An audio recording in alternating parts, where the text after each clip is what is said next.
बिस्मिल्लाहिर्रहमानिर्रहीम अस्सलाम वालेकुम नाज़रीन, आवां सैयद रोशन तव्हां ॾिसी रहिया आहियो SR न्यूज़ पाकिस्तान।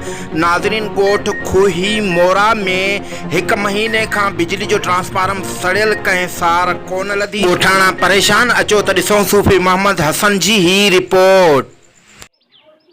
कलोई खां नाज़रीन असीं तव्हांखे ख़बर ॾींदा हलूं त जीअं त तालके कलोई जे ॻोठ खुईमुरा में हिकु महीने खां वठी ट्रांसफार्मर सड़ी रुख थी वियो आहे।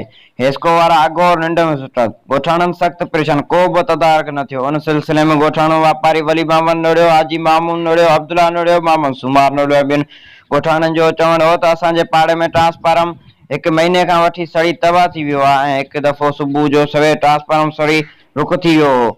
हिकु घर जे लोड़े खे अचानक बाहि लॻी वई। ॻोठाणनि पंहिंजे मदद पाइण तहत बाहि विसाए छॾी, पर ॿिए तरफ़ होॾां हेस्को जे मुलाज़िम को बि ॿूटो न ॿारियो। असां काफ़ी अरसे खां वठी हेस्को जे आला अमलदारनि खे पुण ट्रांसफार्मर नओं लॻाइण जो पुण चयो हो, पर जॾहिं ॻोठाणनि फोन ते राब्तो करण सबबि ट्रांसफार्मर सेट करियो, वरी साॻियो लॻाए वञो। ॻोठाणनि हेस्को वारनि ऐं ॿियनि आला अमलदारनि खे पुरज़ोर अपील कई त असांजे ॻोठ जो ट्रांसफार्मर तब्दील कयो वञे ऐं जीअं असां नुक़सान थियण खां बची सघूं। रिपोर्टर सूफ़ी मोहम्मद हसन, SR न्यूज़ कलोई।